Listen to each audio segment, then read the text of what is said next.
Eternal takes care of me, therefore I live without lack. These words have stood the test of time. They have crossed generations, surviving wars, losses, and rebuildings.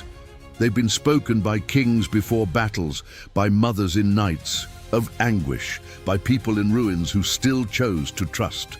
They are engraved on tombstones, tattooed on skin, and hidden deep within those who have sought meaning in chaos. Because these words are not just a prayer, they are an anchor. But what if I told you this verse isn't just about spirituality? What if I told you it's also a tool for mental reprogramming? That it is a system of thought so powerful it changes how you perceive money, scarcity, abundance, purpose, and direction. Napoleon Hill, author of the legendary Think and Grow Rich, spent more than 20 years immersed in the minds of the most successful people in history. He interviewed over 500 millionaires, men and women who had achieved the kind of prosperity the world notices. But what he discovered wasn't in their bank accounts. It was in what they believed long before the results came. They had certainty before evidence, certainty before the harvest. They believed that the root of prosperity is in the mind, and that faith is more of a tool than an escape. And if you pay close attention, you'll notice Psalm 23 already says that. The eternal is my guide. This isn't just a beautiful image, it's an identity construct. The psalmist doesn't speculate. He affirms. He doesn't say, maybe I'll have, but rather I shall not want. That is a mental state, a conviction, a type of certainty that shifts your vibrational frequency. This declaration is a lever of realities. It's not a wish, it's a decree. When you say you shall not want, you are aligning yourself with an inexhaustible source of provision. You are training your mind to see solutions where others see only problems. You are activating your brain to find opportunities even in environments of scarcity. Because true abundance is not the absence of crisis, it is the presence of clarity. Hill called this a dominant belief, the kind that occupies your mind, your focus, your energy, until it reshapes your external reality. He said, whatever the mind can conceive and believe, it can achieve. But with one condition, it must be saturated with emotion. It needs repetition, intensity. It must be cultivated like an inner garden, day after day, until it blooms in behavior, in attitude, in tangible results. Now tell me, how many times have you recited, I shall not want, without truly believing it? How many times did your mouth say one thing while your mind was dominated by fear? How many times did you speak of abundance while your soul vibrated in scarcity? Many of us speak powerful words but live imprisoned by limitation. We have faith on Sunday but fear on Monday. We dream big but act small. The mind is divided. And a divided mind has no creative power. Hill saw that, and so did the Bible. True transformation begins when there is unity between what you believe, what you think, and what you do. The mind must be convinced before the world obeys. This is the first code of transformation, faith as creative energy, faith as a silent language that life understands, as a signal the universe responds to, as spiritual technology capable of creating realities. Hill said that faith is the only antidote to failure because it moves. Faith turns fear into courage, doubt into motion, scarcity into flow. And Psalm 23 is a manual for that. The eternal is my shepherd. Whoever declares this abandons fear as their guide. This isn't poetry. It's subconscious reprogramming. It's alignment between mind and spirit. It's as if you're telling your soul, I am safe. Even if everything looks uncertain, that silent certainty transforms. It shifts your emotional frequency. It moves you away from a survival mindset and puts you on the path of true abundance. And more, this affirmation calms the nervous system. It lowers cortisol. It organizes your thoughts. It doesn't just feed the spirit, it influences your biology. Faith, when genuine, even affects your posture. Those who believe walk differently, speak differently, see the world through clearer lenses. But why then do so many remain stuck in scarcity? Why do so many who believe live as if they're constantly lacking because there's a gap between repeating a verse and living it? Between speaking with your lips and believing with your mind? Between the words and the vibration, between memorizing and embodying? And what transforms is what you embody. They want change without breaking patterns. They want prosperity without renewing the mind. They desire the harvest with old seeds, and that doesn't work. Hill emphasized the practice of autosuggestion, repeating with intention, with emotion, with focus, until the mind accepts it as truth. The Bible had already said, faith comes by hearing. Hearing with attention, with depth, with consistency. And what have you been hearing? If you wake up saying, it's not easy, money disappears, everything's going wrong, you're feeding reverse faith, a dominant belief in scarcity. But when you say with conviction, I shall not want, even if everything seems contrary, you send a deep signal, a signal that vibrates with direction. I move forward, I trust, I grow. Maybe today you're crying, maybe today you're in ruins. But if you keep declaring even through tears, something inside you will rise. That's the secret Hill discovered. Success belongs to those who act even while doubting. Living faith is stubborn faith, faith that insists, faith that endures, faith that builds in the invisible until the visible bends. And all of this is in Psalm 23. The eternal is my guide. That defines who leads your journey. I shall not want. That defines what you believe. This sequence changes everything. While the world chases more, the psalmist reveals what's greater, the peace of someone who already feels cared for. And being cared for is not passivity. It is trust that generates action with direction, the rest that heals, the peace that guides. He makes me lie down in green pastures. He leads me beside still waters. These words are not just a pastoral image. They are a description of an internal state, a metaphor for deep balance, mental clarity, and emotional health. They point to a place few ever reach because they live constantly in survival mode. But here, the psalmist speaks of something greater, a strategic rest, an alignment with the source, a reconnection to the origin. He makes me lie down in green pastures. This is not an escape from reality. It's the construction of a new reality through rest. It's the pause that heals, the slowing down that clears mental noise. And let's be honest, how often have you allowed your mind to truly rest?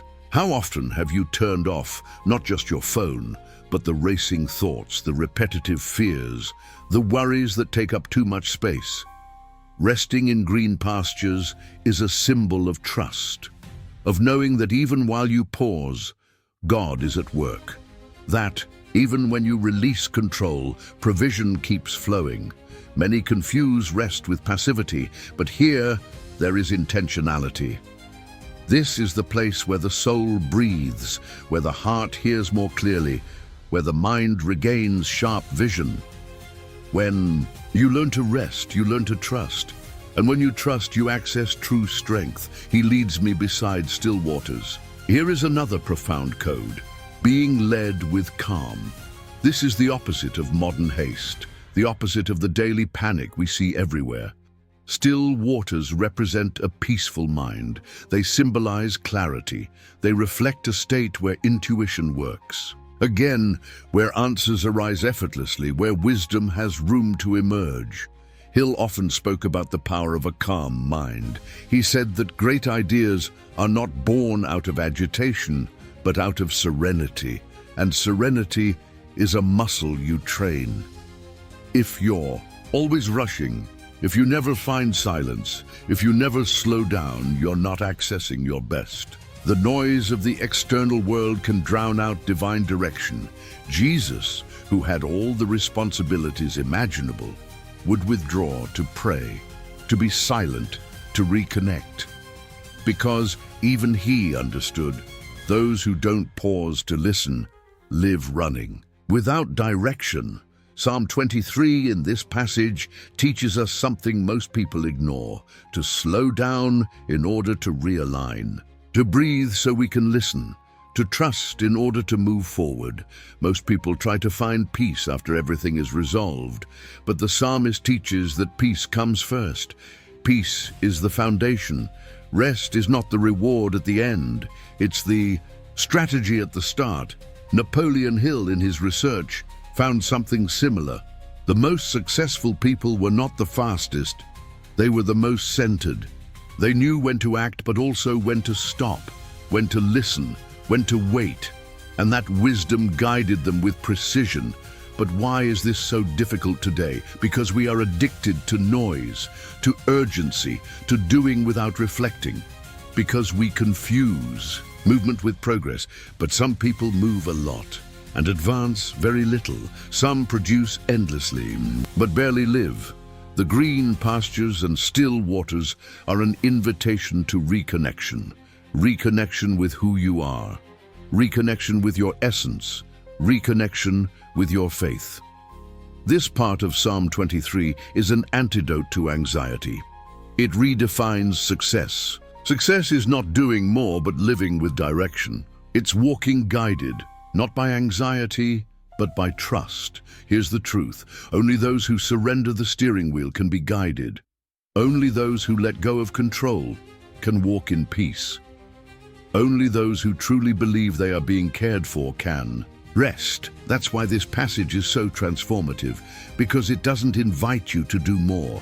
It invites you to trust more, to surrender more, to slow the body so the soul can accelerate. So now, take a deep breath. Look within.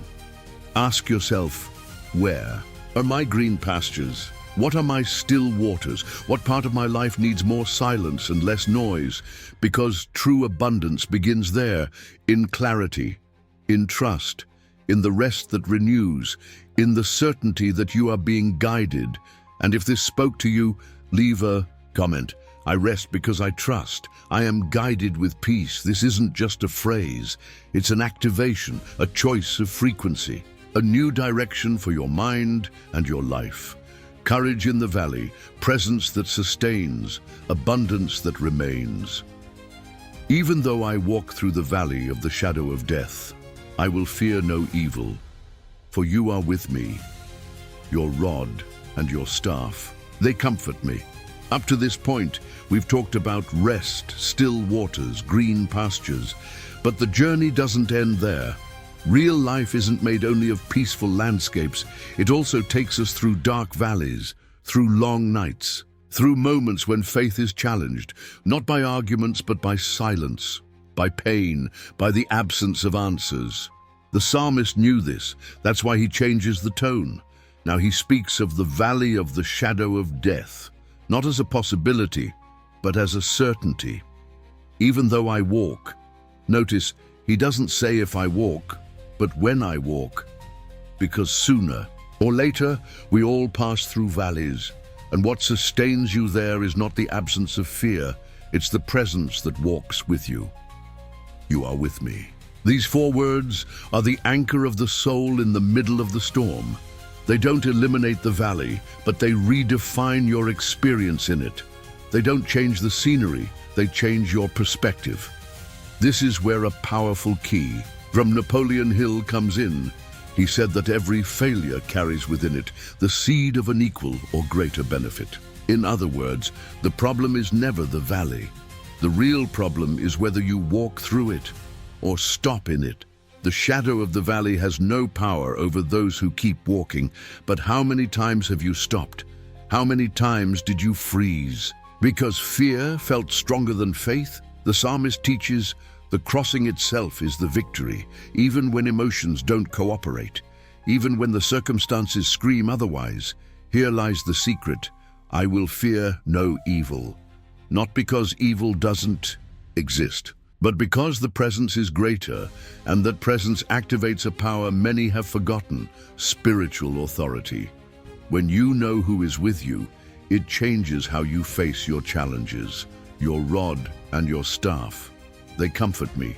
these instruments, carry deep meaning. The rod represents correction, protection, the pushing away of danger. The staff symbolizes direction, the gentle pull back onto the right path. Both are a source of comfort, because they don't offer superficial relief, but firm guidance, true care, and real clarity. This reveals something vital.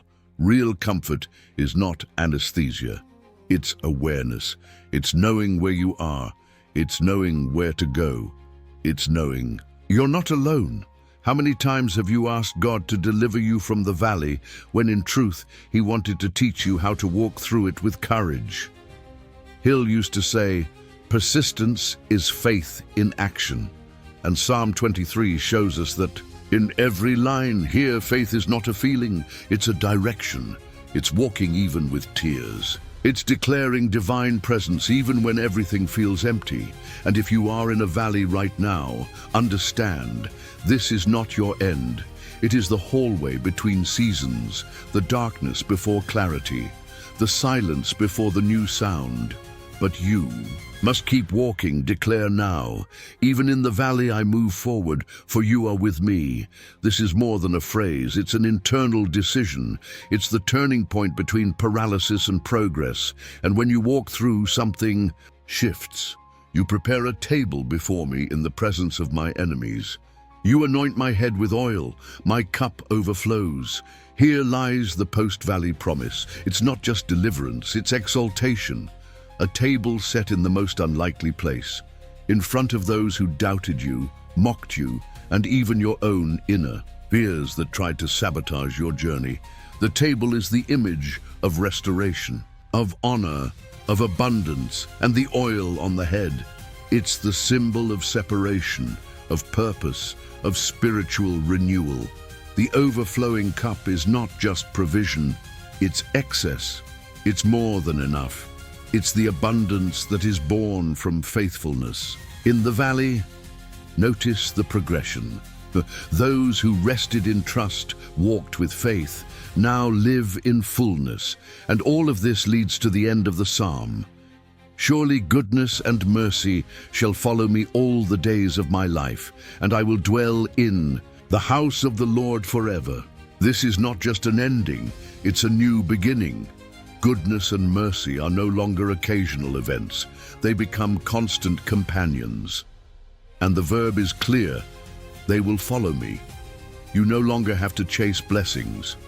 When your mind, your faith, and your presence are aligned, blessings chase you. This is what it means to live guided. This is what it means to prosper from the inside out. This is what sustainable abundance looks like. And the psalmist ends where many don't even begin, in the presence. I will dwell in the house of the Lord. That is permanence, intimacy, ongoing communion. Napoleon Hill said the great ones didn't just have goals. They had a connection to something greater, a sense of mission, a surrender to a higher intelligence. And Psalm 23 reveals this in a living, breathing way. True abundance, true victory, true peace do not come from human strength, but from a conscious walk with the eternal. So now, breathe, feel, internalize.